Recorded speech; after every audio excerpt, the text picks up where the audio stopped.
ही कथा आहे एका अशा महान भक्ताची ज्याची शक्ती अपार आहे, ज्याच्या हृदयात सदैव राम वास करतात। आज आपण जाणून घेणार आहोत पवनपुत्र हनुमानाची अद्भुत कथा।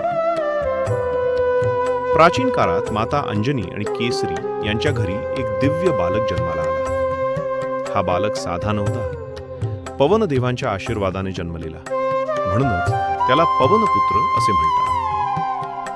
लहानपणी हनुमान खूप चंचल आणि शक्तिशाली होते। एक दिवस त्यांनी आकाशात चमकणारा सूर्य पाहिला।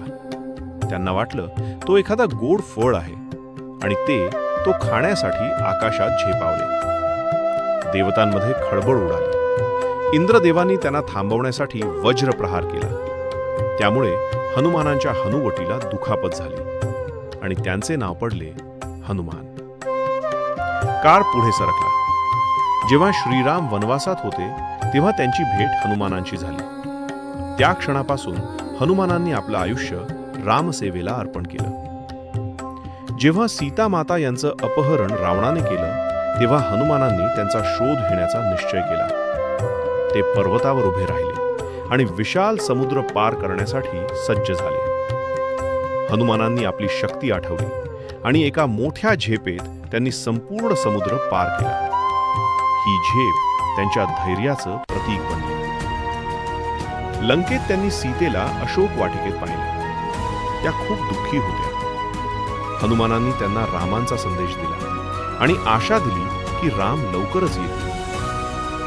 रावणाच्या सैनिकांनी हनुमानांच्या शेपटीला आग लावली, पण हनुमानांनी त्याच आगीने संपूर्ण लंका जाळून टाकली। हा त्यांच्या बुद्धी आणि शक्तीचा पराक्रम होता। युद्धात लक्ष्मण गंभीर जखमी झाले। हनुमानांना संजीवनी आणायला सांगितलं, पण ओळख न पटल्यामुळे त्यांनी संपूर्ण पर्वतच उचलून आणला आणि लक्ष्मणांचे प्राण वाचवले। हनुमानांची खरी शक्ती त्यांच्या भक्तीत होती। असं म्हणतात की त्यांनी आपलं हृदय फाडून दाखवलं, ज्यात फक्त राम आणि सीता दिसत होते। ही कथा आपल्याला शिकवते की खरी भक्ती, सेवा आणि श्रद्धा यामुळे अशक्यही शक्य होतं। जय श्रीराम, जय हनुमान।